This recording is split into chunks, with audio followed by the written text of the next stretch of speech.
पिता लड़की का इसलिए झुकता है ना, काहे कि उसका खून किसी और के घर में है, और उसका खून जब किसी और के घर में है तो उसको इस बात का चिंता है कि उसके खून के साथ कुछ गलत होगा, उसको कहीं मार मत दे दामाद जी, गरियाम मत दे, दामाद जी की माई कहीं शासन मत करे। तो इसीलिए वो चाहता है कि अपने दामाद को इतना पूज देना कि उसके दामाद को उसकी बेटी से बहुत अफेक्शन हो जाए। हर पुरुष क्या देवता हो सकता है क्या? हर पति देवता ही होगा क्या? अब महिला कुछ कहे या पुरुष रोड गर्म करके उसको दागने लगे तो देवता कैसे हो जाएगा? हमको लगता है वो देवता वाला काम ही नहीं है। वो देवता नहीं हो सकता। उसको देवता अगर कोई कह रहा है कि जबरन नहीं देवता है तो वो गलत कह रहा है। कानून भी तो यही कहता है कि जुल्म सहना भी अपराध है, जुल्म करना तो अपराध है ही। नो बेटा ही हो, बेटा ही हो, बेटे के बारे में बात करो, बेटे के बारे में बात करो। बेटा कोई बहुत ही बड़ा ट्रॉफी नहीं है, क्योंकि बेटे का शादी तो आप लड़की से ही करेंगे ना। बेटे लड़के से तो आपका ये तो आप वो भी नहीं एक्सेप्ट कर पाएंगे कि मान लीजिए आपका बेटा निकल गया गे, तो आपको वो भी बहुत बड़ा झटका लग जाएगा। तो चाहिए बेटा भी चाहिए और उसके साथ शादी करने के लिए लड़की भी चाहिए, तो वो कहीं तो आएगी ना। शादी होती है तो देखिएगा कि जो दामाद आते हैं, जब द्वार पूजा लगता है तो पापा लोग दामाद का पाँव पूजते हैं। प्रॉपर एक रस्म होती है कि दामाद का पाँव पूजा जाता है और मतलब लड़की का बाप झुकता है, पाँव पूजता है। तो लेकिन आप कभी नहीं देखिएगा कि बहू आ रही है तो उसका पैर पूजा जाता है या फिर इस तरीके का कुछ भी। आप घर पे जाइएगा, हम लोग के घर दामाद आते हैं तो दामाद जूठा प्लेट भी नहीं छू सकते हैं। अगर वो रखने लगे तो उनको रोक दिया जाता है कि अरे नहीं आप दामाद हैं, आप ये सब मत करिए। लेकिन वही अगर बहू जाती है तो अगले ही दिन से उसको समझा दिया जाता है कि किचन में जाना है। कि सब लोग अभी इस माइंडसेट का नहीं हो सकता है कि वो किसी भी चीज को फटाक से मान जाए। वो पिता बहुत एक्सेप्शनल और बहुत ज्यादा थॉटफुल रहे होंगे जिन्होंने ढोल बजाकर अपनी बेटी को लाया। लेकिन अभी भी यही मान्यता है कि भाई साहब कुछ भी कर लीजिए लेकिन रिश्ता खत्म मत करिए। मुझे लगता है कि अगर लोग ही उनको बहुत ज्यादा हिम्मत देते या बोलते कि ये सही में, या उनको टोक देते कि ये आपको नहीं बर्दाश्त करना है या फिर इसके लिए आप उसको वापस रख लें अपने पास और वहीं वहां भेजना सही नहीं होगा, पवन सिंह के साथ आप उनका रिश्ता नहीं बरकरार रखाएं तो वही आपकी बेटी के लिए बेहतर होगा। तो मुझे लगता है कि उनको इतना, ये भी एक एंगल है कि वो बहुत विवश होकर ऐसा कर भी रहे होंगे, तो उनको इतना मजबूर नहीं हो। बिगड़ा हुआ मन का बात होता है। जैसे लड़की भी ससुराल आती है तो ऐसा नहीं है कि वो आई तो उसका कोई सत्कार नहीं हो रहा है। अरे दौरा में पैर लड़की रखती है तभी तो घर के अंदर जाती है, पूरा सत्कार होता है, सब कुछ होता है। अब ज्योति सिंह भी आई होंगी तो ऐसा हुआ होगा। लेकिन अब पवन सिंह का मन बिगड़ा हुआ है कि पवन सिंह ऐसा वैसा कर रहे हैं, ऐसा वैसा कर रहे हैं। अब एक और उदाहरण है भोजपुरी इंडस्ट्री में, अंजना सिंह। अंजना सिंह भी शादी की, अंजना सिंह को छोड़ दिया। यश मिश्रा नाम है ना शायद, यश मिश्रा भी स्टार है भोजपुरी के, वो छोड़ दिए। अब अंजना और ज्योति का अंतर समझिए। ज्योति सिंह कुछ नहीं है, मतलब बिना पवन के नाम की ज्योति सिंह कुछ नहीं है। पवन से ही जोड़कर हम लोग ज्योति को जान रहे हैं। और यही सबसे बड़ी परेशानी, अगर ज्योति इतना बड़ा स्टार रहती या अपने बलबूते इतना बड़ा स्टार बनी होती तो ये सच्चाई है कि ज्योति इतना चक्कर नहीं लगाना पड़ता। ये सब अंजना सिंह स्टार थी तो अंजना सिंह चक्कर नहीं लगाई, इस पर कुछ नहीं बोली। अंजना सिंह अपना कहीं की चीज, हम अलग रहेंगे तुम अलग रहो। एक बेटी भी है शायद उनकी। ये ज्योति सिंह का रहन सहन सब कुछ देखकर लगता है कि ज्योति सिंह अच्छे जगह से पढ़ी लिखी हैं, फैशन डिजाइनिंग की है, उनके पास अच्छी डिग्री है। वो चाहे तो बहुत अच्छे से अपना अकेले जीवन व्यतीत कर सकती हैं और बहुत सारी लड़कियां कर रही हैं, जो तलाकशुदा हैं वो भी और जो शादी नहीं की हैं वो भी। बिना लड़के के भी उनका जीवन गुजर रहा है। लेकिन ज्योति सिंह के पिताजी के ऊपर ये सच में एक सामाजिक दबाव है, एक प्रेशर है, जहां हमको लग रहा है कि अगर हम अपनी बेटी को रख लेंगे तो समाज हमको जीने नहीं देगा। हम अपने पिता के साथ आज भी जब सुबह चिकन खरीदने जाते हैं तो उनके माथा पे कंधा पे हाथ रखते हैं, ठीक है। मोहल्ला का लोग जिस दिन हम लोग चिकन खरीदने जाते हैं, स्पेशल ओकेजन होता है, तभी बाप बेटा जाता है खरीदने के लिए, तो लमसम लोग जाता है चिकन खरीदने। वो देखता है कि भाई साहब ये हाथ रख ले है, वो चले जा रहा है, वो ऐसे कभी हमको मार दे रहे हैं, हम कभी ऐसे मार दे रहे हैं, वो टेंशन में आ जाता है। उसको लगता है अरे ये क्या रिश्ता है, मतलब बाप रे बाप है तो ऐसे करके चुपचाप चलो कि तुम हाथ रख दियो कंधा पे। कुछ लोग ऐसे भी हैं जो ऑफिस में बैठ के अपना काम करते हैं और कुछ लोग ऐसे भी हैं जो बैठ के बोलेंगे कि आज इनके यहाँ इनकी जो बेटी है वो बड़ी लेट आई है और पता नहीं काम करती है कि क्या करती है। बेटा आया तो बाप रे बाप, एक बहुत मेहनत करके आ रहा है, बताइए, इतना पूरा घर का सब चीज देख रहा है। हो सकता है कि उसी घर में इन्वेस्टमेंट बैंकर बेटी भी हो और वो भी कमा के ला रही हो, लेकिन उसका लेट आना सोसाइटी को बहुत खलने लगता है। यो कहावत कहा जाता है भोजपुरी में कि ससुरा में रो के चाहे गा के दिन कट जाला, नैहर में ना कटेला। तो ज्योति सिंह के साथ ये वाला समस्या है। जैसे ज्योति सिंह अब वहां पर है तो घर पर है, वो कोई हीरोइन नहीं है कि वो कभी बम्बे में है, कभी चेन्नई में है, शूट कर रही है, कोई बहुत बड़ा काम कर रही है, तो वो है घर पे। तो वो एकदम ठेठ वाला बना कि एकदम नैहर में एकदम बस जाने वाला हो जाएगा। तो इसीलिए हमको लगता है कि पूरा परिस्थिति अलग है, एक अंजना सिंह का अलग और ज्योति सिंह का अलग अलग परिस्थिति। ज्योति सिंह अपनी मर्जी से नहीं रहना चाहती हैं। ज्योति सिंह अगर नहीं रहना चाहती तो वो स्टेटमेंट नहीं देती कि अब पवन सिंह रखना ही नहीं चाहते हैं तो हम भी नहीं रहेंगे।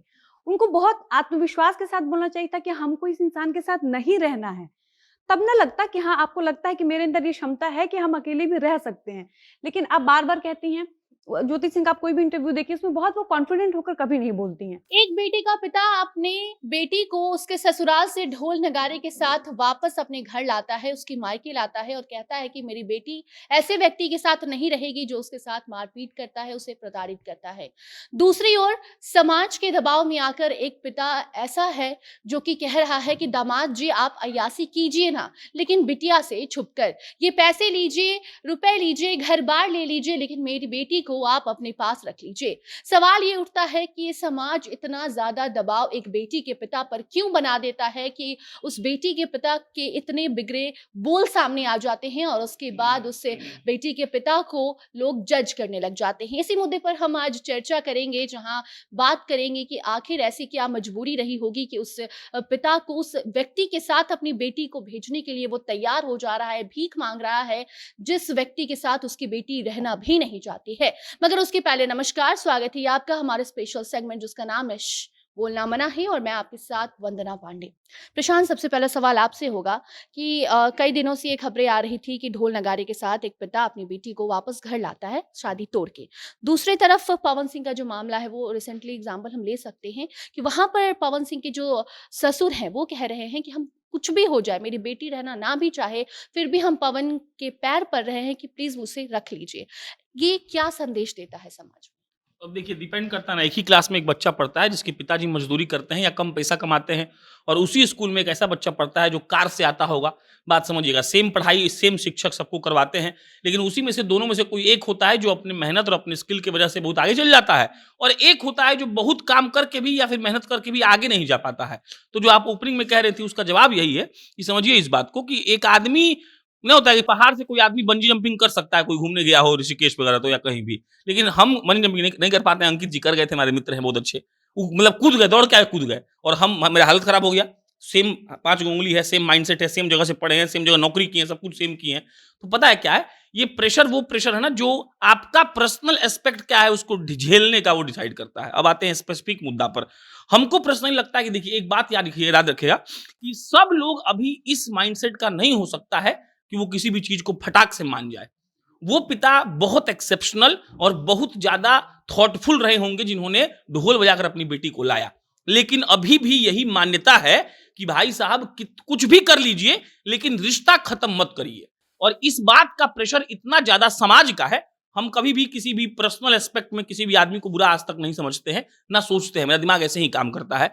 लेकिन हाँ, हमको ये लगता है ना कि 20%, एक कोट हम किसी बड़े आदमी की किताब पढ़ रहे थे, लिखा हुआ था कि 20% इस दुनिया में जो आपके साथ हो रहा है वो आप कर रहे हैं, और 80% वो प्रतिक्रिया है जिस पे आप रिएक्ट करते हैं। बहुत सिंपल है, और यही सच्चाई। आपको बोलेंगे ए वंदना और आप गुस्सा हो जाइए तो हम लोग का झगड़ा हो जाएगा। हाँ, आपको बोलेंगे ए वंदना कहीं आप हमको प्यार से बोल दी तो झगड़ा रुक गया था, और आप अगर गुस्सा में हमको बोल भी दी और आपका बात हम सह लिए तो झगड़ा नहीं होगा।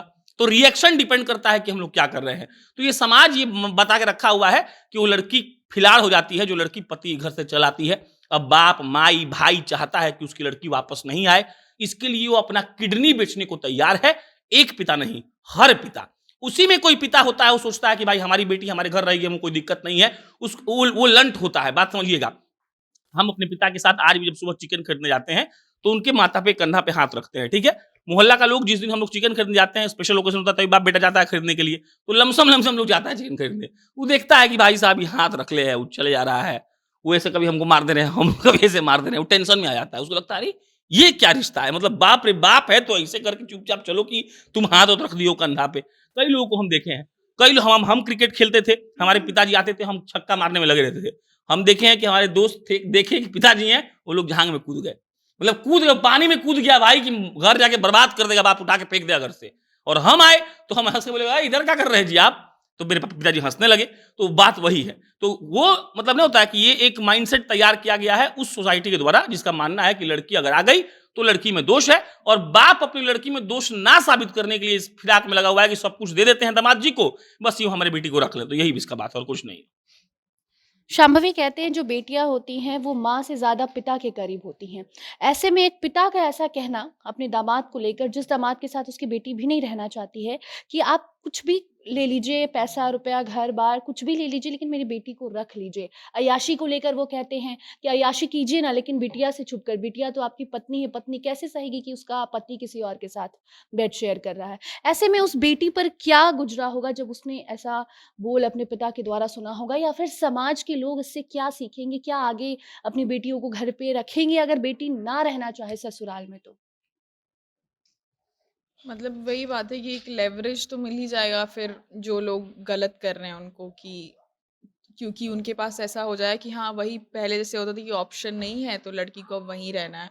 क्योंकि ऐसा भी कई बार होता था जैसे डोमेस्टिक वायलेंस के केसेस में कि हस्बैंड के साथ मारा पीटी हो गई तो भी घर वाले लोग या फिर सोसाइटी वाले लोग बोलते हैं कि एडजस्ट करके रह लो, देख लो, अब आओगी तो फिर कितनी तो बेइज्जती हो जाएगी। तो लड़की भी वैसे ही सोचती कि हाँ अब कोई बात नहीं, अब हमको ऐसे ही जीना है, तो वो भी वैसे ही मान लेती है।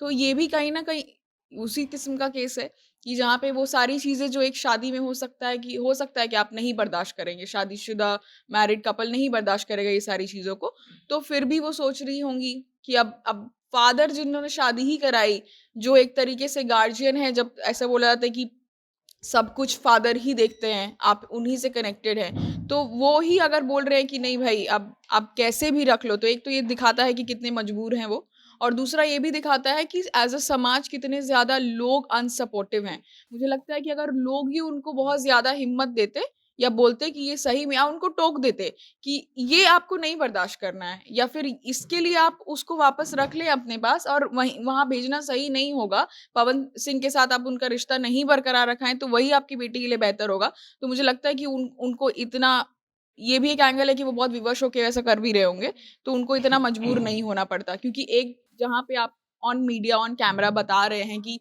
ये सारी चीज़ें दिक्कतें हैं, जिन दिक्कतों के साथ आपको पता ही है कहीं न कहीं कि वो खुश तो नहीं रहेंगी, और अब तमाशा भी बन गया है कितने खुले तौर पे। तो एज़ अ समाज यही चीज़ है कि उससे लोग वही सोचेंगे कि अब हम लोग पीछे चले ही गए, अब बर्दाश्त करना ही पड़ेगा। तो बहुत सारे लोगों के लिए ड्रॉबैक है, और इसलिए ड्रॉबैक है क्योंकि ये बहुत ही एक तरीके से मीडिया के लाइमलाइट में आया हुआ केस है। कोई ऐसा केस होता जो कि आपसी किसी को पता नहीं रहता तो वो अलग बात होती है। ये ऐसे लोगों के बारे में है जिनको लोग जानते हैं। कहीं न कहीं से एक इन्फ्लुएंसर तरीके से पवन सिंह को जानते हैं, बहुत सारे लोग उनको फ़ॉलो करते हैं। बहुत सारे लोग हैं जो उनसे रिलेटेड लोगों को फ़ॉलो करते हैं, क्योंकि ऐसे ही होता है। बहुत सारे घरों में कोई एक सेलिब्रिटी है, उसके आस-पास उसके बहन लोग भी व्लॉगर बन जा रहे हैं, उसके भाई भी कुछ किसी को इन्फ्लुएंस कर रहे हैं, तो सब लोग उनसे इन्फ्लुएंस होते हैं। तो जब ये इतना हाई प्रोक्लेम केस में ऐसा हो रहा है, तो नॉर्मल लोग तो ऑफ कोर्स थोड़ा-सा इसको लेके हतोत्साहित होंगे ही, थोड़ा-सा क्या बहुत ज़्यादा होंगे। मोहित, शादी के बाद एक लड़की को बताया जाता है कि पति तुम्हारा देवता है। जब दामाद घर जाता है अपने ससुराल, तो उसे इतनी इज्जत दी जाती है कि भगवान के ऊपर उसका दर्जा रख दिया जाता है। क्या ये प्यार सम्मान इसलिए दिया जाता है कि वो उस लायक है, या फिर इसलिए दिया जाता है कि वो जिसके साथ अपनी बेटी की शादी लोगों ने की है, घर वालों ने, उस बेटी को इस सम्मान के बदले वो पति प्यार दे पाए? इस पे हम कोई टिप्पणी करना नहीं चाहेंगे। सबसे पहला बात कि हमारा दिमाग ही कहता है कि दामाद को जो समझा जाता है वो अपना सत्कार का बात है कि वो सीता मैया जब मिथिला में शादी हुआ तो राम जी भी आए तो उनको समझा गया। अब दूसरा बात, लोगों के मन में बड़ा कन्फ्यूजन है इस चीज़ को लेकर। अब कहने वाले तो कहते हैं कि पहले सीताराम का नारा चलता था, अब चलता है श्री राम का नारा। अरे श्री का मतलब ही होता है लक्ष्मी भाई। किसी भी अपने पापा का नाम लोग उसका आ जाता है कि श्री के बिना मत बोलना। तुम्हारे पापा का नाम क्या है तो कहना श्री फलनवा कुमार या फलनवा सिंह, श्री लगाना। तो श्री का मतलब ही होता है लक्ष्मी से, श्री का मतलब ही होता है शक्ति से, मतलब नारी शक्ति से होता है। तो किसी भी पुरुष के नाम के आगे पहले श्री लग जाता है। तो मतलब क्लैश वाला जो बात आता है ना, वो हमको लगता है गलत है। अगर कोई समाज कहता है कि पुरुष देवता है, पति देवता है, तो वही समाज उसी संस्कृति का हिस्सा है जहां पर सिखाया जाता है कि नारी शक्ति है, उसी संस्कृति का हिस्सा है। तो वो एक अलग मसला है, वो एक अलग डिबेट का विषय हो सकता है। अब इस चीज पे बात करिए कि हाँ, हर पुरुष क्या देवता हो सकता है क्या? हर पति देवता ही होगा क्या? अब महिला कुछ कहे या पुरुष रोड गर्म करके उसको दागने लगे तो देवता कैसे हो जाएगा? हमको लगता है देवता वाला काम ही नहीं है, वो देवता नहीं हो सकता। उसको देवता अगर कोई कह रहा है कि जबरन नहीं देवता है तो वो गलत कह रहा है। कानून भी तो यही कहता है कि जुल्म सहना भी अपराध है, जुल्म करना तो अपराध है ही। तो अगर उसको आप जबरन देवता बनाए घूम रहे हैं तो वो भी अपराध है। तो हमारा सोच मतलब यही है कि संस्कृति जो है वो दो अलग अलग बात है। इसको जो देवता है, नारी शक्ति है, दोनों अपना अपना अलग अलग स्थान है।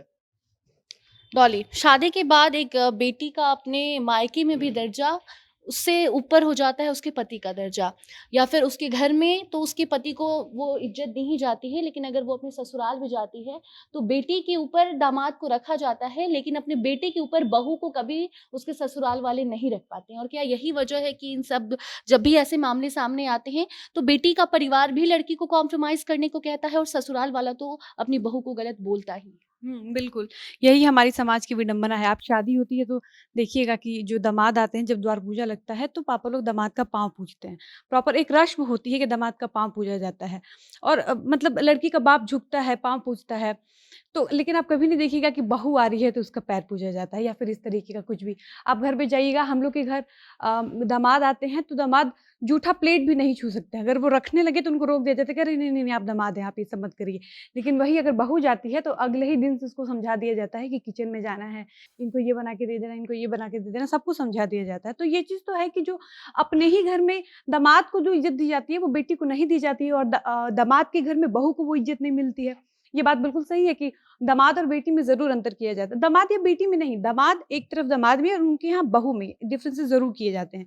दूसरी चीज़ ये कि क्यों किए जाते हैं? अगर हम पवन सिंह और ज्योति सिंह के मामले में अगर हम देखें तो ज्योति सिंह बहुत हमको लगता है कि पढ़ी-लिखी लड़की हैं। ज्योति सिंह के पिताजी की मजबूरी तब हो सकती थी जब ज्योति सिंह कम पढ़ी-लिखी होती या फिर उनको लगता कि मेरी बेटी अकेले जीवन यापन नहीं कर सकती है या आप उतने सशक्त नहीं होते, आपके अंदर उतनी क्षमता नहीं होती कि आप अपनी बेटी को रख पाएँ। लेकिन ये ज्योति सिंह का रहन-सहन सब कुछ देखकर लगता है कि ज्योति सिंह अच्छी जगह से पढ़ी-लिखी हैं, फैशन डिज़ाइनिंग की है, उनके पास अच्छी डिग्री है, वो चाहें तो बहुत अच्छे से अपना अकेले जीवन व्यतीत कर सकती हैं और बहुत सारी लड़कियाँ कर रही हैं। जो तलाकशुदा हैं वो भी और जो शादी नहीं की हैं वो भी। बिना लड़के के भी उनका जीवन गुजर रहा है, लेकिन ज्योति सिंह के पिताजी के ऊपर ये सच में एक सामाजिक दबाव है, एक प्रेशर है जहाँ हमको लग रहा है कि अगर हम अपनी बेटी को रख लेंगे तो समाज हमको जीने नहीं देगा। और दूसरी बात कि ज्योति सिंह और पवन सिंह का मैटर इतना ज़्यादा उछल चुका है ना कि अगर वो चाहेंगे कि हम चोरी-छुपे रख लें, कहीं बाहर भी रख के पढ़ा दें, बहुत बार ऐसा होता है कि लड़कियाँ घर से भाग जाती हैं तो घर वाले जो होते हैं वो अगल-बगल गाँव के लोगों को कह देते हैं कि विदेश गइल बिया, बाहर पढ़े ले, यही से ना पावेले। तो ये चीज़ें हो जाती हैं। लेकिन ये मामला इतना फैल चुका है कि अगर ज्योति जी के पिताजी ऐसा कुछ कह भी देंगे तो लोग इंतज़ार करेंगे कि कभी तो लड़कियाँ विदेश से आएगी, वो खोजी जाएँगी क्योंकि ये जग ज़ाहिर हो चुका है। तो उनके पास एक यही विकल्प है और जो एक तरह से ये भी कह सकते हैं कि पवन सिंह हो चाहे ज्योति सिंह दोनों की अब उम्र भी बढ़ चुकी है। अब वो लोग 25-30 वाले एज में नहीं है कि कहीं भी शादी हो जाएगी। दोनों की एज इतनी हो चुकी है कि अब साथ में रह लेना ही ठीक है, अगर एक तरह से देखा जाए तो। लेकिन यही है कि मजबूर होकर नहीं, क्योंकि ऑलरेडी चीज़ें इतनी खराब हो चुकी हैं। आप सोचिए ना कि जबरदस्ती किसी के साथ कैसे रहा जा सकता है जब किसी का मन नहीं है, ऑलरेडी इतना दोषारोपण हो चुका है, एक दूसरे को इतना ब्लेम कर चुके हैं, इतनी सारी बातें मीडिया में आ चुकी हैं, फिर न मन मानेगा न दिल बैठेगा, फिर कोई मतलब नहीं है साथ रहने का। तो ज्योति सिंह के पिताजी को ये सोचना चाहिए कि स्वाभिमान से अपनी बेटी को अपने पास रखें और ज्योति सिंह चाहें तो कमाएं धमाएं, पवन सिंह नोएडा में मकान दे ही रहे हैं, 3 करोड़ रुपए दे ही रहे हैं, आराम से रखिए और बहुत सुखी जीवन व्यतीत कर सकती हैं। जैसे नहीं होता, हमको लगता है बिगड़ा हुआ मन का बात होता है। जैसे लड़की भी ससुराल आती है तो ऐसा नहीं है कि वो आई तो उसका कोई सत्कार नहीं हो रहा है। अरे दौरा में पैर लड़की रखती है तभी तो घर के अंदर जाती है, पूरा सत्कार होता है, सब कुछ होता है। अब ज्योति सिंह भी आई होंगी तो ऐसा हुआ होगा, लेकिन अब पवन सिंह का मन बिगड़ा हुआ है कि पवन सिंह ऐसा वैसा कर रहे हैं, ऐसा वैसा कर रहे हैं। अब एक और उदाहरण है भोजपुरी इंडस्ट्री में, अंजना सिंह। अंजना सिंह भी शादी की, अंजना सिंह को छोड़ दिया। यश मिश्रा नाम है ना शायद, यश मिश्रा भी स्टार है भोजपुरी के, वो छोड़ दिए। अब अंजना और ज्योति का अंतर समझिए। ज्योति सिंह कुछ नहीं है, मतलब बिना पवन के नाम की ज्योति सिंह कुछ नहीं है। पवन से ही जोड़कर हम लोग ज्योति को जान रहे हैं और यही सबसे बड़ी परेशानी। अगर ज्योति इतना बड़ा स्टार रहती या अपने बलबूते इतना बड़ा स्टार बनी होती तो ये सच्चाई है कि ज्योति इतना चक्कर नहीं लगाना पड़ता। ये सब अंजना सिंह स्टार थी तो अंजना सिंह चक्कर नहीं लगाई, इस पर कुछ नहीं बोली। अंजना सिंह अपना कहीं की चीज, हम अलग रहेंगे, तुम अलग रहो। एक बेटी भी है शायद उनकी, तो मतलब वो सब न्यायालय का प्रक्रिया वो सब होता रहा। तो ज्योति सिंह और पवन सिंह का मैटर जो है ना, यही पर अंतर है। अब दूसरा चीज एक और है, जो कहावत कहा जाता है भोजपुरी में कि ससुरा में रो के चाहे गा के दिन कट जाला, नैहर में ना कटेला। तो ज्योति सिंह के साथ ये वाला समस्या है। जैसे ज्योति सिंह अब वहां पर है तो घर पर है, वो कोई हीरोइन नहीं है कि वो कभी बम्बे में है, कभी चेन्नई में है, शूट कर रही है या कोई बहुत बड़ा काम कर रही है, तो वो है घर पे। तो वो एकदम ठेठ वाला बनाना कि एकदम नैहर में एकदम बस जाने वाला हो जाएगा।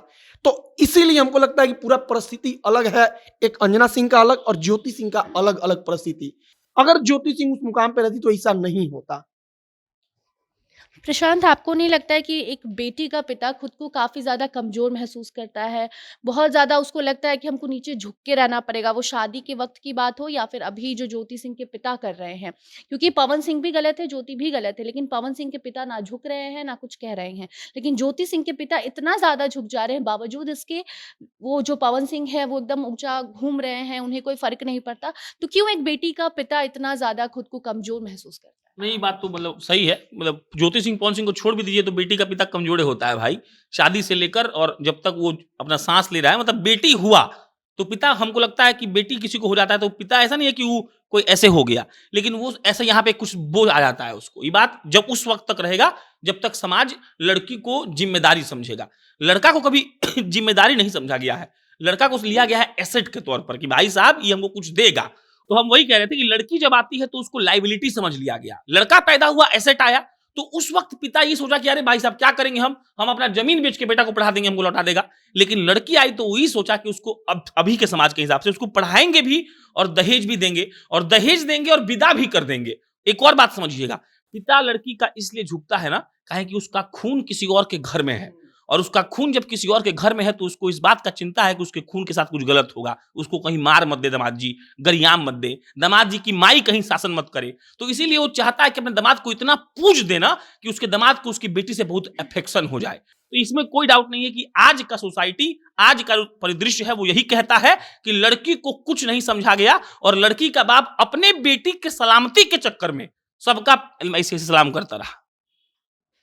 शांभवी, शादी टूटती है, तलाक होता है, इन सब के बावजूद जो लड़की होती है उसको मतलब गलत ठहराया जाता है। सामने दिखता है कि उसका पति उसके साथ गलत किया, बावजूद यही बोला जाता है कि वो लड़की पीछे में कुछ गलत की होगी। क्यों समाज आज भी महिलाओं को इतना दोषी ठहराता है? इसके पीछे कारण क्या है? कैसे ये सब कुछ बदलेगा? वही बात है ना कि आप जहाँ से आते हैं आप वही सोच लेके आते हैं। अगर आप उठ बैठ रहे हैं, अगर आपका सर्कल वैसा है जहाँ पे आप किसी एक प्रोग्रेसिव चीज़ के बारे में बात कर रहे हैं, तो आप उसको लेके आगे चलेंगे, आप वही रिप्रेज़ेंट करेंगे। अगर आपकी सोच वैसी है या फिर आप वही देख रहे हैं अपने आस-पास, आपके घर में वही बात हो रही है, आपके सर्कल में वही बात हो रही है कि अरे यार, अ, अगर मतलब जैसे फॉर एग्जांपल अगर हम बात करें जो औरतें बैठ के डिस्कशन करती हैं, तो कुछ लोग ऐसे भी हैं जो ऑफिस में बैठ के अपना काम करते हैं, और कुछ लोग ऐसे भी हैं जो बैठ के बोलेंगे कि आज इनके यहाँ इनकी जो बेटी है वो बड़ी लेट आई है और पता नहीं काम करती है कि क्या करती है। बेटा आया तो बाप रे बाप, बहुत मेहनत करके आ रहा है, बताइए, इतना पूरा घर का सब चीज देख रहा है। हो सकता है कि उसी घर में इन्वेस्टमेंट बैंकर बेटी भी हो और वो भी कमा के ला रही हो, लेकिन उसका लेट आना सोसाइटी को बहुत खलने लगता है। उसका उपाय जो है ना वो यही है कि जो जो उस घर के सदस्य हैं, क्योंकि उन्होंने एक इन्वेस्टमेंट बैंकर बनाया, तो जाहिर सी बात है, फॉर इंस्टेंस उनकी सोच होगी कि हमको तो अपनी बेटी को पढ़ाना है क्योंकि उसका ये बेसिक राइट है। तो वो लोगों को इन चीज़ों से फ़र्क जब तक नहीं पड़ेगा, तो ये जो बोलने वाले लोग हैं वो कितना बोलेंगे? वही बात है कि आप दीवार के सामने सर कितना मारेंगे? फिर तो वो कुछ रिएक्शन आपको मिलेगा नहीं, फिर आप बैठ जाएँगे वहीं पे, खत्म कहानी। तो ये जो लोगों का सोच, जो चीज़ हम लोग सोचते हैं, जो चीज़ हम लोग देखते हैं, अब लोगों को यही शुरुआत से बोला ही गया कि अब बेटी हुई तो हॉस्पिटल में भी फॉर एग्ज़ाम्पल लोग अगर ऐसा माहौल बना देगा कि नर्स लोग ही या फिर लोग आके बोलने लगे कि अरे बेटी हुई है तो बाप रे आप घबराइए मत, या मतलब कुछ इस मतलब इस उसको किस्म के। क्या बोलते हैं हम उसका, हाँ, उसको ढांढस बनाता है कि बेटी हुई है, कोई बात नहीं, ठीक हाँ, हो जाएगा। मतलब इसका ज़रूरत है ही नहीं ना। जैसे मैं आपको बता रही हूँ, मेरा जन्म हुआ था बेगूसराय में, तो मेरी बहन है मेरे से पहले, तो सब लोग आके मेरे पापा को बोल रहा था कि ठीक है, कुछ नहीं है, बेटी बहुत प्यारी हुई है। तो मेरे पापा बोले कि नहीं कुछ नहीं है, क्या होता है? वो जेन्युइनली बहुत खुशी से उन्होंने सबको मिठाई दिया, पैसे दिए, जो आम तौर पे कोई भी माता-पिता खुश होके करते हैं। तो बात यही है कि लोग शुरुआत से ही ऐसे करने लगते हैं। बच्चे अगर प्रेग्नेंट है लड़की, तो उस वक़्त कोशिश करेंगे कि कुछ ऐसा करें कि बेटा ही हो, बेटा ही हो, बेटे के बारे में बात करो, बेटे के बारे में बात करो। बेटा कोई बहुत ही बड़ा ट्रॉफी नहीं है, क्योंकि बेटे का शादी तो आप लड़की से ही करेंगे ना, लड़के से तो आपका ये तो आप वो भी नहीं एक्सेप्ट कर पाएँगे कि मान लीजिए आपका बेटा निकल गया गे, तो आपको वो भी बहुत बड़ा झटका लग जाएगा। तो चाहिए बेटा भी चाहिए और उसके साथ शादी करने के लिए लड़की भी चाहिए, तो वो कहीं तो आएगी ना। तो बात अपने घर में नहीं है, किसी और के घर में आए तो ठीक है, अच्छी बात है। लेकिन भगत सिंह दूसरे घर में अच्छे लगते हैं। लेकिन वही बात है कि किसी और के घर में भी आए तो पहले हम उसको ढांढस देंगे, जब तक कि हमसे क्लोज है तो हम देंगे। तो बात वही हो जाती है कि और ये मुझे लगता है ना कि बहुत हद तक बहुत चीज़ों में चेंज हुआ है, क्योंकि जैसे लोग पहले सोचते थे ना कि हाँ, अभी भी सोचते हैं बहुत सारे लोग कि पढ़ाएँगे भी तो कोर्स अगर बहुत महँगा करवा देंगे तो फिर तो शादी करके चली जाएगी। अब नहीं सोचते हैं बहुत सारे लोग, करवाते हैं वही पढ़ाई जो अपने बेटे के लिए करवाते हैं, क्योंकि जेन्युइनली एक बेसिक चीज़ है जो आप बच्चे को लेके आए, आपकी ज़िम्मेदारी है कि आप उसको अपने बलबूते से सब कुछ दें और वो अनबायस्ड हो। और थोड़ा हर चीज़ वो अलग बात है, वो बहुत सारी चीज़ों में डिफ़र करता है।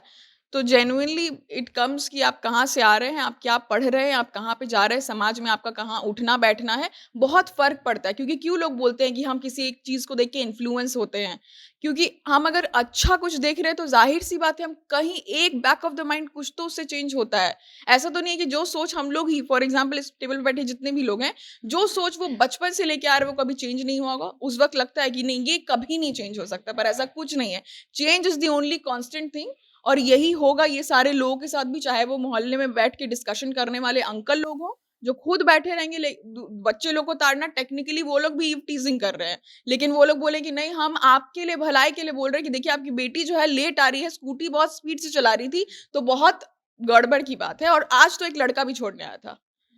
तो लेकिन वो लोग खुद बैठ के वो काम कर रहे हैं, बैठ के अपने घर में अपने बच्चे को, अपनी बीवी को देखना चाहिए तो बैठ के दूसरों की बेटियों को देख रहे हैं। वहीं से रुकेगा और वहीं से स्टॉप होगा जब आप उन अंकल को थोड़ा घूर भी लें और बोले कि नहीं आप अपने तक रहिए, हम अपने तक रहेंगे। अगर हम जाके आंटी को बताने लगे कि आप लोग ये जो काम करते हैं ये भी गलत है, बैठ के ये सब नॉनसेंस टाइम पास, तो गिव इट बैक और वो आएगा ही नहीं।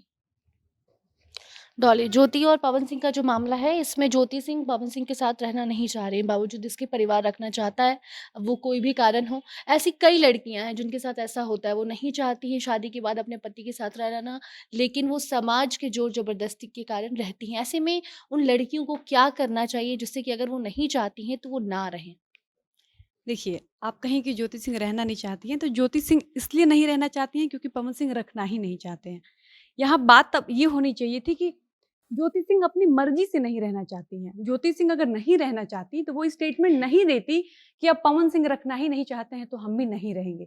उनको बहुत आत्मविश्वास के साथ बोलना चाहिए था कि हमको इस इंसान के साथ नहीं रहना है। तब ना लगता कि हाँ, आपको लगता है कि मेरे अंदर ये क्षमता है कि हम अकेले भी रह सकते हैं।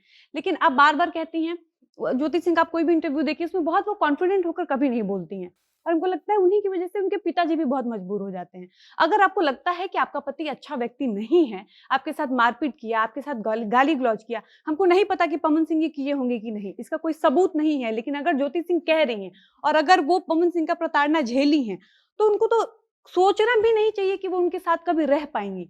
क्योंकि अगर आप कहती हैं कि पवन सिंह दारूबाज हैं, अगर ज्योति के पिताजी कहते हैं कि पवन सिंह मेरे साथ बैठकर दारू पिए हैं, दारू पीकर राक्षस बन जाते हैं, तो इस बात की गारंटी क्या है कि पवन सिंह के साथ अगर आप दोबारा अपनी बेटी को भेजिएगा, तो आपकी बेटी को नहीं मारेगा, पीटेगा? वो कल को फिर भी तो मार सकता है। और कहीं न कहीं पवन सिंह को ये पता है कि हम बदलने वाले नहीं हैं, क्योंकि अपना नेचर सबको पता है भाई, हम कैसे हैं, मेरा स्वभाव कैसा है, 5 साल बाद क्या, इतना तो पता है ना कि नेचर और सिग्नेचर कभी नहीं बदलता है। तो पवन सिंह को पता है कि लड़की कोई भी आ जाए हम नहीं बदलेंगे, तो वो निर्णय ले चुके हैं कि हमको नहीं रखना है। वो कैसे आगे शादी करेंगे नहीं करेंगे ये उनका व्यक्तिगत मामला है, लेकिन जो झेला है, आप एक बार ठोकर खा चुकी हैं, आप देख चुकी हैं, आप इतना कुछ झेल चुकी हैं, उसके बावजूद आप कैसे खुद को इतना तैयार कर रही हैं कि आप उस इंसान के साथ रहने के लिए दोबारा तैयार हैं? किस मजबूरी में? आपको तो स्पष्ट मना कर देना चाहिए कि पापा आप रहने दीजिए, मत परेशान होइए, खत्म करिए कोर्ट का चक्कर-वक्कर, हमको नहीं चाहिए रुपया पैसा, हम रह लेंगे और बहुत खुश रहेंगे। तब ना लगता कि आप स्वाभिमानी महिला हैं। आपको देखकर लड़कियां सीखती हैं कि सच में जहां आपको लगता है कि हम एडजस्ट करने की कोई बात ही नहीं है, ये स्थिति आनी ही नहीं चाहिए। मतलब जो डॉली बोल रही थी अभी, ये उसी सोच का नतीजा है कि लड़की पैदा होती है तो उसके दिमाग में ये बात भर दिया जाता है, वो कोई भी लड़की हो, वो अंबानी की भी लड़की हो, मतलब कि इस दुनिया के सबसे अमीर आदमी, और वो एक रिक्शा वाला की बेटी हो, तो उसको यही बताया गया है आज तक कि आपको साथ क्या होगा सुनिए, आपके साथ ये होगा कि आपके पति के घर आप जाएंगी तो आपके पति ही आपका सब कुछ देखेंगे। अब बात समझिएगा, सवाल सबसे बड़ा यही है कि पवन सिंह मारिए रहा है आपको, पवन सिंह क्या, कोई भी पति प्रताड़ित कर रहा है किसी लड़की को जो उसकी बीवी है, फिर भी वो बीवी क्यों जा रही है उसके पास, पहले थप्पड़ से वो घर क्यों नहीं छोड़ रही है? इसमें दोनों बात है, अमीर बीवियां भी, मतलब कि जो सेल्फ डिपेंडेंट है, जो लाख 2 लाख महीना कमा रही है, और वो लड़की जो नहीं कमा रही है। तो जो नहीं कमा रही है उसके लिए तो आसानी से हम लोग कह देंगे कि भाई साहब वो डिपेंडेंट है पति पर ही, खाने पर, कपड़ा पर, तो क्या करे वो। लेकिन सवाल ये है कि हमने पर्सनली, आप जाके पढ़िए रिपोर्ट निकालकर, कई लड़कियां जो अच्छे स्तर पर काम कर रही हैं वो भी पति के साथ रहना चाहती हैं, बजाय इसके कि उसको मारपीट हो रहा है। इसका सिर्फ एक ही वजह है, वो पैदा हुई है और उनको बताया गया है बात कि सुनो तुम्हारा घर असली वही है, वही घर में तुमको मर जाना है। और ये वो देखते आ रही हैं। अरे हम लोग जब भी शाम में जब भूजा खाइएगा आप शाम को, मतलब घर का माहौल जब चिल्ड रहेगा, तो अपनी माँ से पूछिएगा तो आपकी माँ कहेगा कि इस आदमी के साथ रह के हम बर्बाद हो गए। आप नहीं, आपकी माँ बोला है तो बोलिए, हमको बोले ही होगी। और एक टोंट मार दिया था जैसे कि ये हमारे पे लगेंगे, बात समझिए, लेकिन लगेंगे छोड़िए, आप रही ना जी। तो बात ये वही बात है कि वो सुनते यही आ रही हैं लड़कियां कि तुमको रहना है। इसीलिए पैसा का आजादी मिलने के बाद भी कई लड़कियां ये डिसीजन नहीं ले पाई हैं अब तक। कंक्लूड करते हैं, मोहित आपसे शुरुआत करेंगे कि कैसे इन सब चीज़ों पर रोक लगेगी, क्यों समाज और कब समाज समझेगा कि लड़कियां जो हैं वो बोझ नहीं है, लड़कियों को भी पढ़ाया लिखाया जा रहा है, लड़कों को भी पढ़ाया जा रहा है, तो वो जो दर्जा होता है दोनों को बराबर का कब मिलेगा? अब वही बात है कि अभी शामू में बोल रही थी कि चेंज इज ओनली कांस्टेंट, तो वो जो होता रहेगा, वो समय है, समय के साथ होता रहेगा। लड़कियां भी पढ़ेगी, लड़का पढ़ रहा है। अब किसी कंपनी की सीईओ लड़की रहे, किसी कंपनी का सीईओ लड़का रहे, तो उतना इंडिपेंडेंट लड़की भी तो रहेगी, चाहे वो पैसा हो चाहे वो रुपया। हम बोले तो उदाहरण दिए कि अंजना सिंह एक बार भी रोने नहीं गई यश मिश्रा के सामने कि नहीं तुम हमको रखो ही, क्योंकि अंजना सिंह अपना मुकाम बनाई है अपने दम पर, वो एक स्टार है। लेकिन ज्योति सिंह के सामने ये समस्या इसलिए आ रहा है कि ज्योति सिंह उस स्तर पे नहीं है। अंजना सिंह अगर शादी करने के लिए कह दे तो ऐसा थोड़ी अंजना सिंह का शादी नहीं होगा। अरे वो आज बोले, आज कई कई करोड़पति लड़का लोग शादी कर लेगा अंजना सिंह से। अब ज्योति सिंह के पिता के पास ये समस्या है कि हम ब्याह कहाँ करेंगे, क्योंकि पवन सिंह तो उसको बदनाम कर दिए, ये कर दिए, वो कर दिए, दुनियादारी जो भी वो सब कह रहे हैं। तो वही बात है कि बराबरी आने में थोड़ा वक्त लगता है, क्या है कि धीरे धीरे समय के साथ अब जो 1000 साल से चला आ रहा है उसको बदलने में भी थोड़ा वक्त लगेगा। अगर समाज कोशिश करेगा, जो लोग युवा हैं वो लोग कोशिश करेंगे तो थोड़ा जल्दी बदलाव होगा। हमको लगता है हम समाज को नहीं बदल सकते हैं और इतना जल्दी समाज बदलेगा भी नहीं। तो लड़कियों को अपने लिए स्टैंड लेना चाहिए, खुद के लिए। लड़कियों को सशक्त होना बहुत ज़रूरी है, आपको अपनी क्षमता पर विश्वास करना चाहिए, क्योंकि अक्षरा सिंह भी चाहती तो पवन सिंह के पास वापस लौट सकती थी। बहुत बहुत बार ऐसा हुआ, बेकाचा लघवानी लौट कर आ चुकी हैं। बहुत लोग, अक्षरा चाहती तो लौट सकती थी, लेकिन बहुत लोग में ये चीज़ होता है, एक स्वाभिमान होता है कि अब हम दोबारा नहीं जाएंगे। आप मेरे लिए मतलब कलेजा भी काट कर दे दीजिएगा ना, तो मेरा स्वाभिमान है, मुझसे समझौता नहीं करेंगे। तो मेरे हिसाब से ज्योति सिंह की जैसी और भी जितनी लड़कियां, उनको अपने स्वाभिमान से जीना चाहिए और किसी पर निर्भर नहीं रहना चाहिए। आप अपने लिए स्टैंड लीजिए और खुद डिपेंडेंट होइए और अपना जीवन अच्छे से बिताइए। मुझे लगता है कि सबसे पहले घर से ये जो ट्रेनिंग लोगों को मिलती है कि आपको ससुराल में जाके ऐसे रहना है, ये बचपन से जो एक ट्रेन किया जाता है लड़कियों को कि ये ट्रेनिंग मॉड्यूल है, ये कोड ऑफ कंडक्ट है, इसको सीखिए और ससुराल में जाके अच्छी बहू साबित होइए, अच्छी पत्नी साबित होइए। ये पहले थोड़ा सा स्टॉप करना होगा, क्योंकि हर घर में ये चीज़ हुआ होगा कि ऐसे करोगी तो फिर कैसे, बताओ बताओ, तुम ससुराल जाओगी तो फिर कैसे रहोगी? कौन तुमको बोलेगा कि तुम अच्छे घर से आई हो? और दूसरा कि जब आप ससुराल चले गए तो वहाँ के लोगों को भी ये सीखना चाहिए कि जब आपके घर में कोई आया है, कोई ऐसा इंसान जो अपना ज़िंदगी का हो सकता है 20-25 साल कहीं पे बड़ा है, किसी तरीके से जिया है, उसकी एक आदत है वैसी जैसी आपकी एक आदत है, तो ये नहीं एक्सपेक्ट कर लेना चाहिए कि कोई रॉकेट साइंस हो जाएगा और वो आके एकदम से सब चीज़ अडैप्ट कर लेगा और तुरंत से उनके माँ-बाप को लाना चाहिए बीच में कि यही आपने सीखा है। क्योंकि अगर ये सीखा-सीखी वाला सवाल-जवाब होने लगेगा दोनों तरफ से, तब फिर सिर्फ़ कलेश होगा, जो इस केस में प्रॉपर्ली हो भी रहा है। क्योंकि अभी जैसे इन लोग दोनों के केस को देख के बहुत सारे लोग अभी जो सोचते होंगे, उन लोग को लग रहा होगा कि जब इतने इनके पापा के पास जब ये बोल रहे हैं कि इतना पैसा दे रहे हैं, तो हम ही इनको इतना पैसा दे देंगे। जब हर चीज़ से बोल रहे हैं कि हमारे पास संबल भी है, हर चीज़ है, तो फिर क्यों इतने विवश हैं? तो फिर उनको तो स्टैंड लेना चाहिए, या फिर उनको उनकी बेटी को सबसे सर्वप्रथम उनको अपने लिए स्टैंड लेना चाहिए कि अगर मैं पढ़ाई-लिखाई किया है मैंने, तो उसका सार्थक वो हो। पढ़ाई-लिखाई को मैं उपयोग में ऐसे लाऊँ कि मुझे कहीं पे भी इतना झुक के नहीं रहना पड़े कि जहाँ पे कोई मेरे साथ रहना ही नहीं चाहता है, फिर भी हम कोशिश करें, क्योंकि अंततः वही होगा कि फिर आप कभी खुश ही नहीं रहेंगे, जैसे डॉली ने बोला। तो ये शुरुआत तो वैसी होगी। और दूसरी बात कि मुझे लगता है हर चीज़ अब जैसे पहले ऐसे होता था ना कि जॉइंट फैमिलीज़ सिर्फ़ रहती थी। अब जॉइंट या न्यूक्लियर में से क्या बेहतर है, इस पे कोई मेरी टिप्पणी नहीं रहेगी, वो सबका अपना-अपना चॉइस है। लेकिन जॉइंट फैमिली रहती थी तो कोई पहले सोचता नहीं था कि न्यूक्लियर फैमिली भी होती होगी। अब बहुत सारे लोग हैं, जो बहुत सारे लोग इनफैक्ट गाँव से शहर आते हैं कि हमारी जॉब है। अब बच्चे लोग जो हैं, जो फॉर एग्ज़ाम्पल पटना में जो पहले पढ़ते थे, अब वो लोग अपने बच्चों को बाहर भेज रहे हैं। एक टाइम ऐसा अब लिव इन रिलेशनशिप को भी लेके बहुत सारे लोग वोकल हैं, अपने-अपने चॉइसेस से लोग चीज़ कर रहे हैं। तो जैसे कि ये जो प्रथा है कि बहू ही आएगी, उसी को एक्सेप्ट करना पड़ेगा। तो अब लोगों को इस चीज़ को भी एक्सेप्ट करना चाहिए कि दामाद भी आए तो उससे भी कुछ एक्सपेक्टेशंस होगी, क्योंकि अगर बेटी, जैसे बोलते हैं कि दामाद हमारा बेटा हो गया, वैसी बहू आई तो बेटी जैसी हो गई, तो वो दोनों साइड से अप्लाई होना पड़ेगा। मुझे लगता है कि अब कुछ-कुछ लोग को घर जमाई भी ढूँढना चाहिए, थोड़ा शुरुआत वैसे भी हो जाएगी, कुछ अलग भी करके देखते हैं कैसा लगता है उन लोग को और क्या वो एडजस्ट कर पा रहे हैं कि नहीं। तो खैर on a funny note, but मुझे लगता है वो सब कुछ पॉसिबल है इन अ डे और हो सकता है। हमको लगता है कि बदलाव हो जाएगा, ये कोई बहुत बड़ा बात नहीं है। मतलब फॉर एग्जाम्पल शाम्भी बोली कि उसके पिताजी बहुत खुश हुए थे, तो ये वो तो ज़माना बहुत गंदा था। मतलब जब शाम्भी पैदा हुई होंगी तो 20-25 साल जो पहले पहले पैदा हुई हों, तो वो तो बहुत ऐसा था जहाँ लड़की का मतलब ही था श्राप। तो उस वक्त इनके पिता थोड़ा बहुत समझदार रहे होंगे तब तो बोले होंगे। और आज के युग में बहुत 25 साल बाद देखा जाए तो हमको लगता है कि बहुत बदलाव आया है। हमको लगता है कि समय के अलावा इसका कोई और उपाय नहीं है। समय लगेगा, जब जैसे कौन सोचा था कि ड्रोन से खाना आएगा, ड्रोन से खाना आ रहा है बेंगलुरु में, भाई अब कुछ दिन बाद पटना में आएगा।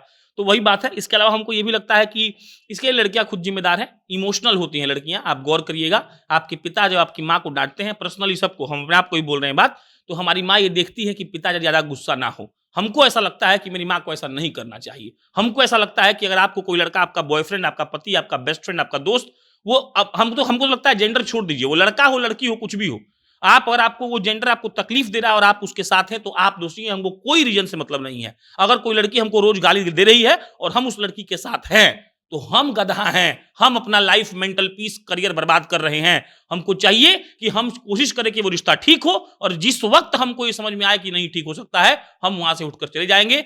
आप नहीं जा रहे हैं, आप अपने आप को हर्ट कर रहे हैं। मिसाल पेश करना है तो ये नहीं होता है कि लोग कहता है अगर लड़की प्राइम मिनिस्टर बन गई तो युद्ध कम होगा। ये बात सही है। क्यों? क्योंकि वो लोग इमोशनली बहुत ज्यादा ये सब चीज सोचती हैं। लड़कियों का मैनेजमेंट पावर बहुत अच्छा होता है, लोग कहते हैं, और सच्चाई भी हम भी मान रहे हैं। लेकिन ये इमोशनल चीज हमको लगता है कि रिश्ता में लड़की को त्यागना चाहिए। इसके लिए हम बहुत बड़े पक्षधर हैं।